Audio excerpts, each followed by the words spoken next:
Well, hello everybody. I'm Jessica from Chambray Blue Sewing, and welcome back to day 2 of the Holiday Sewing Challenge.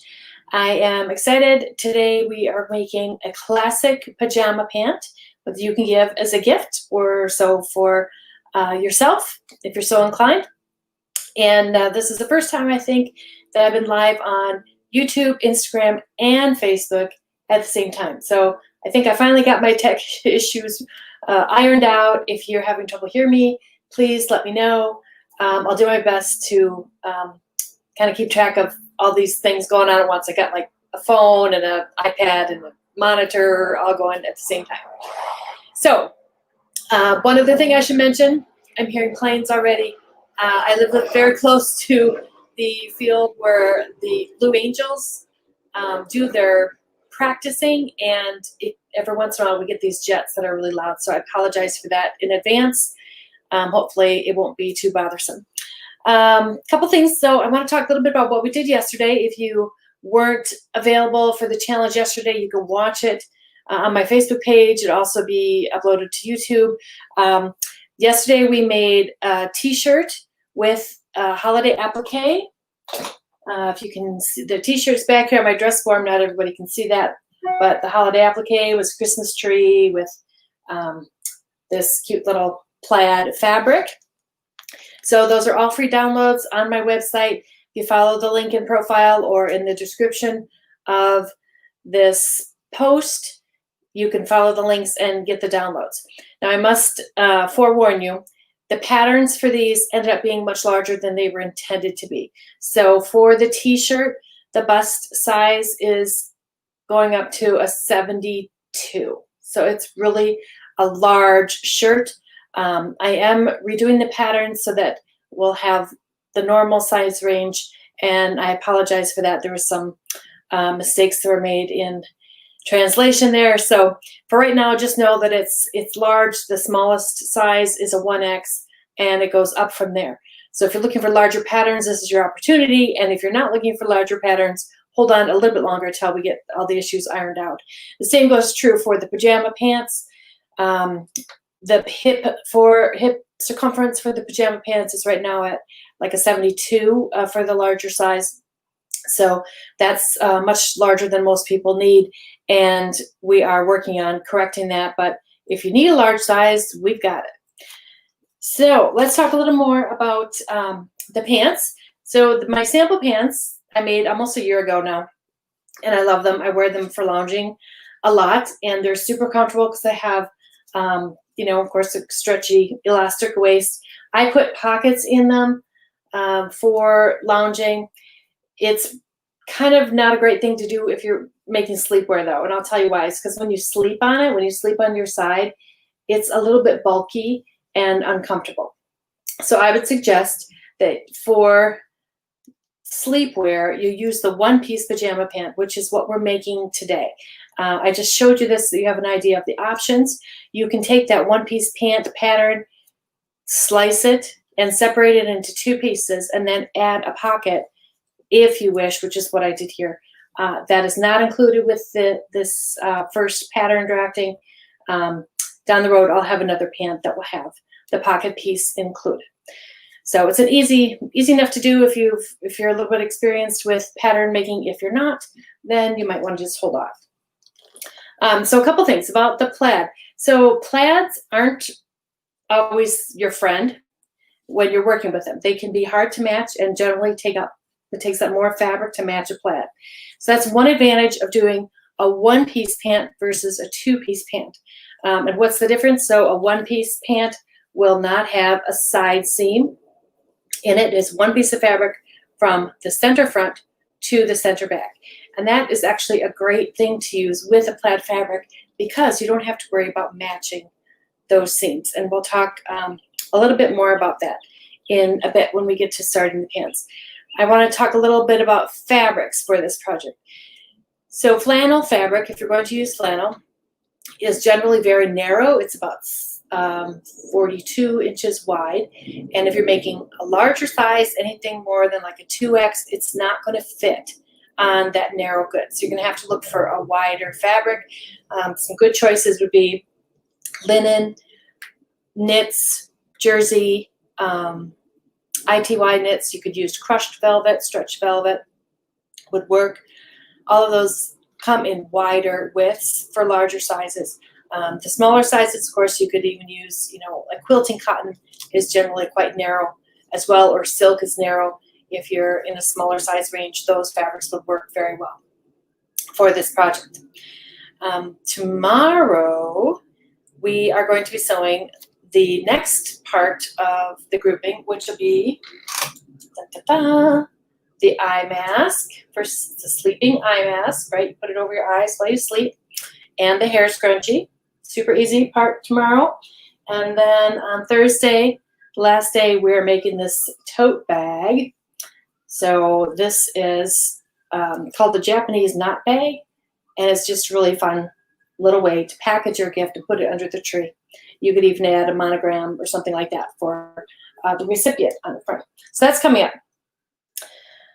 Okay, let's talk a little bit more about specifics. So my fabric is flannel for this project. Flannel in the US at least has a disclaimer on it that says not intended for children's sleepwear. And I thought we'd talk a little bit about that. If you're watching from outside the US, I would be interested to know if that is something that you find on flannel fabrics in your country. Back in the 1940s, there was a period of time when pajamas for children were often made out of rayon challis, and it's a very flammable fabric.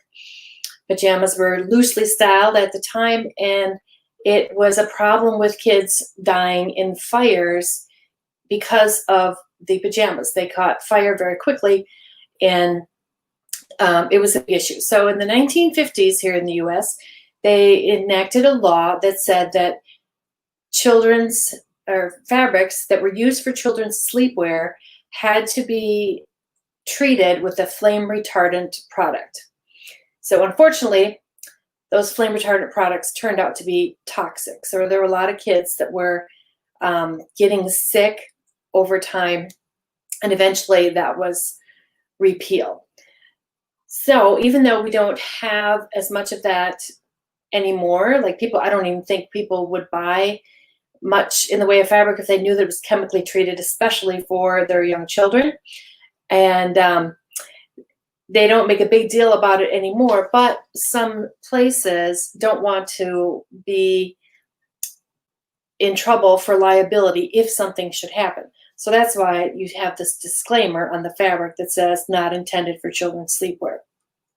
So I did a little research on this, and the biggest issue with that was clothing that was very loose. So obviously loose fabric has more air between you and the fabric, and air causes the fire to burn more quickly. So that's why they made that decision. Now things are usually much tighter fitting, and we have the benefits of having, smoke alarms and things like that that weren't available way back when the law was enacted. But I just thought I'd give you a little heads up on that, because that really confuses some people whether or not you can actually use flannel fabrics for children's sleepwear. The answer is yes. They don't want to be held liable for it. And I think you'd rather have a cotton item. At least personally, I like sleeping in cotton more than, spandex or something else, polyester at night. But it's the liability issue is why that disclaimer is on the fabric. Okay, so onward. So I cut my pattern out, and a couple things to note about the pattern. So like I said, it's a one-piece pant. So when you look at it, it looks very large. Like I said, it's a large piece, and there's not a lot of markings on it. So you have the front crotch and the back crotch, and how do you know what is the difference? The way you can tell is that the rise in the back will always be longer than the rise in the front. So holding this up here, there's at least a good 3 inches difference between the two. And for most of us, our back side is bigger than the front side. Now, for those of us that have a tummy issue, you may struggle keeping your pants up where they're supposed to be because of that difference. So you may consider adding a little bit of extra fabric to the front rise. You can add it right at the waistline, just, you know, add another inch or whatever, and just taper it into this area where the side seam would be normally. That will help your pants from falling down all the time. So that's a tip. Another tip. So with the plaid, it's, like I said, easy to use a one-piece pajama pant with the plaid fabric because you don't have to worry about matching the side seams. However, if you cut the design at the same point where the crotch and the inseam meet, the same point in the plaid. So my plaid is blue and green, and I cut it just above the green stripe on both pieces. Line up your pattern so it's just above the green stripe on both pieces. It will match when you go to sew that seam. It's like magic. We all love magic, right? Okay, so we're going to start by sewing this together here. I'm just going to turn the two pieces right sides together. I am using just an all-purpose thread on my machine with a stitch length of 3.0. And I'm just going to sew down the front. I like to start with the front of the pant. Start at the top, work my way down. If you prefer, you can go in here and pin every stripe to make sure that it's going to match. I'm not going to be that particular while we're live. 5/8 inch seam allowance. And let me know where you're tuning in from. I always think it's fascinating how far video goes to all kinds of different places.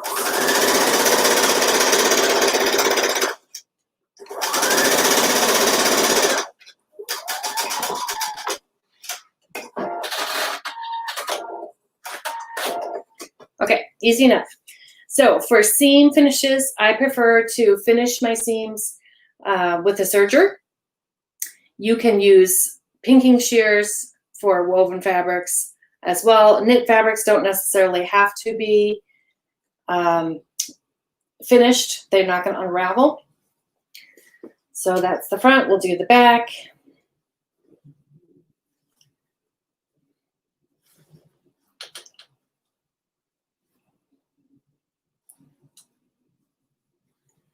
Okay.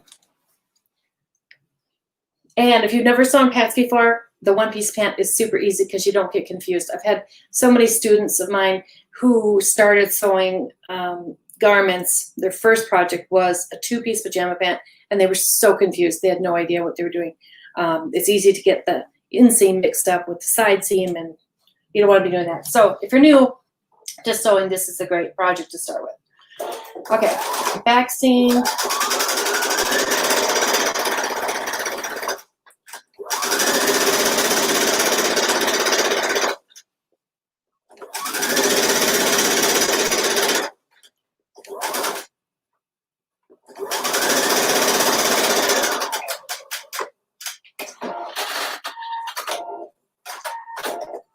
You may want to stitch the back seam a second time for durability. That's always a good idea. I'm not going to do that right now during the live show. Okay, so we have our the front and the back crotch already sewn. So now we're going to pull it the opposite direction. I'm lining up like my front and back crotch together here. And then if you kind of turn it upside down, you have your inseam. So I cut my pants into shorts because I live in Florida and I just don't need any long pants at this moment in time. So here we are. So we're going to sew the inseam next. Same kind of process, stitch length 3.0. I'm going to sew my seam allowances to the side and then I go back and serge them later on. You don't have to wait for me to do that. Some people like to serge all their pieces before they begin. it's up to you how you finish your seams. And I do not use pins, if you noticed. I prefer to pull and stretch the two fabrics together with my hands.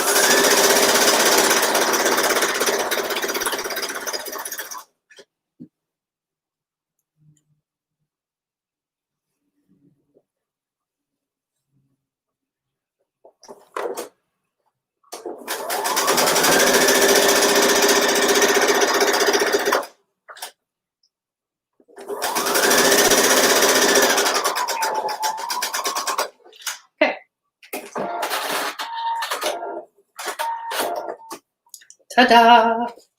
We have a seam. There we go. So the crotch seam is done. All right, the next step is the waistband. So there's a couple of options here for the waistband. You can use a traditional style with the elastic that's inside the fabric casing, and that's what I'm going to show you today. If you prefer, you can use this type of elastic. It's glittery and shiny and similar to what they use on boxer shorts. This is really fun treatment, especially if it's a gift for the holidays. I think the little bit of sparkle is really adorable. However, I must tell you that I've been wearing these for quite some time, and it is kind of itchy. If you have someone who's allergic to elastane or has sensitive skin, you might rethink putting this type of elastic on the waistband and use the covered waistband instead. If you choose to go this route, you're going to have to cut away the top part of the pattern to remove what would normally be the fold over for the casing, because this is not folded over inside. It's just stitched right on top of the fabric, maybe a 1/4 inch seam allowance. So depending on how wide your elastic is, you're going to have to cut away some on your pattern. If you use wider version, so this type of elastic comes in different widths, 2 inches. This is a 1 inch. This is another 2 inch one. It's all black. This one's a little bit softer than this type is. But anyway, there's a bunch of elastics on the market you can choose from. I am today using this traditional type of elastic. It's a non-roll elastic. Kind of helps keep things in place a little bit better. For lingerie, a lot of times they use a narrower elastic, 5/8 of an inch. For this project, I choose the wider elastic just because the pants seem to stay up better. If you're making underwear, that type of thing, you can go with a more narrow elastic, but I would stick with the wider one for this particular project. So that's what we're going to be doing. An option is to put a drawstring cord in it. If you do that, you're going to have to put a buttonhole at the center front before you do the fold over casing. And if you're using cotton cording, you make sure you have to secure the ends so that it doesn't fray. I use a flame to do that. We're going to play with fire. Why not? Here we go. So this always scares people, but I think it's kind of fun. So you take your flame here, and you're just going to touch the ends to the drawstring, and you can see it's just going to shrivel up, and it'll heat seal the edge so that you don't have to worry about it unraveling. It also makes it easier to thread through the casing. Beware, it does get hot, and it takes a little while for it to cool off, so just be a little bit careful with that. But that's how that works. I have seen people wrap these with tape in the store, like when you buy cording, a lot of times they'll wrap it with tape before they cut it. That helps a little bit, but it doesn't do any good when it goes through the wash. So this is a much better treatment. You can wash it, you can dry it. It's not going to fall apart on you. Fray check is an option, although I do think that this works better than fray check does on the cotton cording. So that's a little bit about that. Okay, back to the pant. Let's get it, the elastic waist going here. So I like to put my elastic at the center back. I'm sorry, the opening at center back, so that it'll be covered like with a tag. I always put a tag at the center back kind of for my own benefit to know where the center back is, but also to just show that it's a handmade item. And if you're making a gift, I think that's a great touch for the holidays. You can make your own tags, or you can order them from Etsy. There's a lot of places that'll do that. So for now, we're going to start making the casing. And I have a little bit different method of doing this. So I prefer to turn over and stitch 1/4 of an inch all the way around the top, and then turn over again and stitch it a second time. And there's a couple of reasons for that. It makes a nice flat seam, more so than pressing. It's also way faster. So some people love to press, and if you love to press, more power to you. Here's my tool. Here. If you do that, I highly recommend one of these little pressing gauge, or it's not a pressing gauge, it's a hem gauge, and it's adjustable slide. This rule goes back and forth. On here, I use this constantly. I keep one on my ironing board, and I keep one by the machine. And when I'm sewing, I just set it for the size that I need. So in this case, it would be 1/4 of an inch. And just every once in a while, as I'm working, I just kind of check it and see that it's the consistent size as I'm going around. Now, I have been doing this for like 40 years, a really long time, and I can tell visually where it is for 1/4 of an inch, so I don't need to do that while I'm sewing on here. So let's just get started. Same stitch length. We're going to sew this all the way around.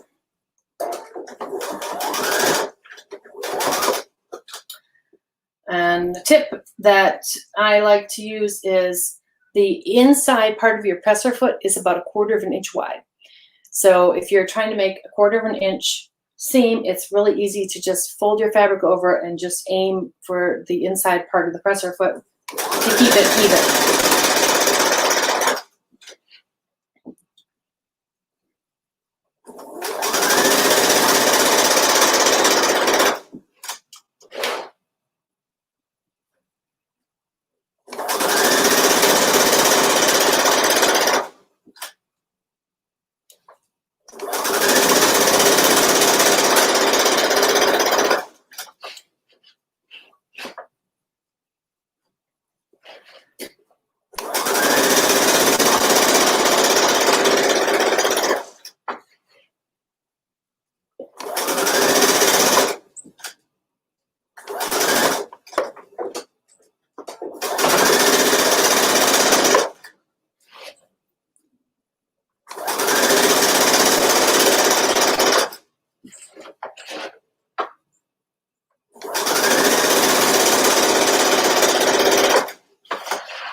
Almost there.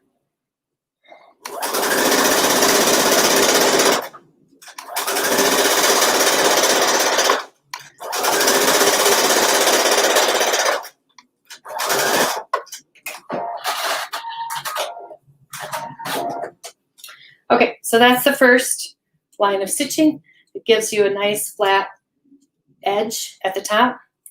And when you turn it over, so I'm using 1 inch elastic, I'm going to turn this casing over another 1 1/4 inches. So for this, I will use my hem gauge. I'm setting it to 1 1/4, and that way I know exactly how much to turn this over. When I go back to stitch this a second time to make the casing, I'm going to stitch right on top of that first row of stitching, and it makes it really easy to go all the way around, keep it straight and even, and not have any disastrous issues there. And plus, you don't have to pin it that way.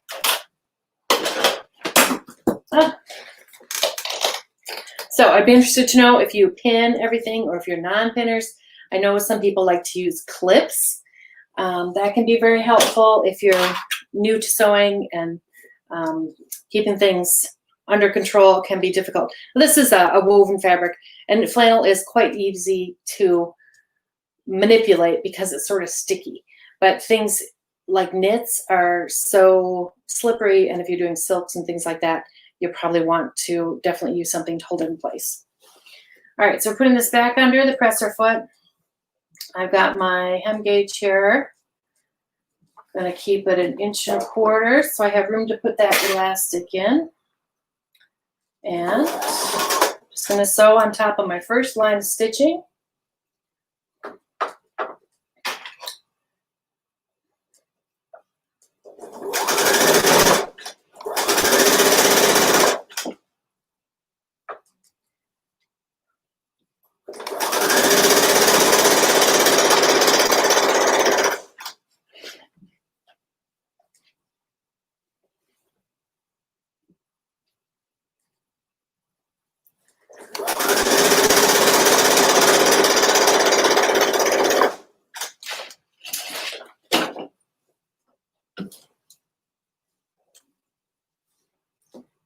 Okay.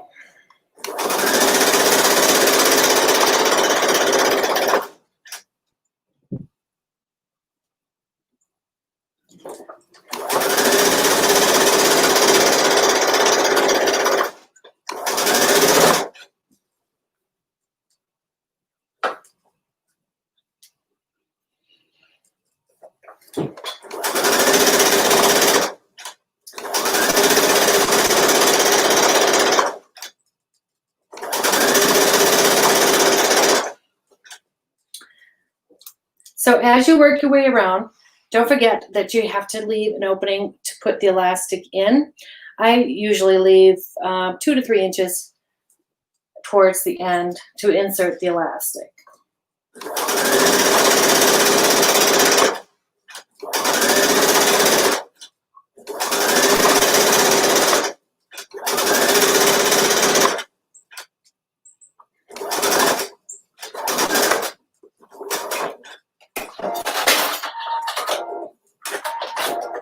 Okay, so there we are. Doesn't take that long when you get going. Here we go. So let's talk about elastic. So you want to use your waist measurement for the elastic, and then subtract a little bit so that it's snug. There's not really a formula for that because every elastic is different depending on its composition. So what I usually do is just put it around my waist and, you know, kind of pull it till it seems comfortable, and then go with that measurement. Other options, if you don't get it snug enough, eventually elastic breaks down in the dryer and it'll get looser and looser and you'll have to replace the elastic. So you want to keep it on small side in the beginning. It just makes sense to do that. The other thing you need to think about is that you want to overlap the two ends after you've put it through the casing, and you're going to zigzag those together. And you want to overlap probably by 1 inch or a little bit more, maybe 1.25 inches at the most. So make sure you include that in your measurement. So I'm going to cut mine here.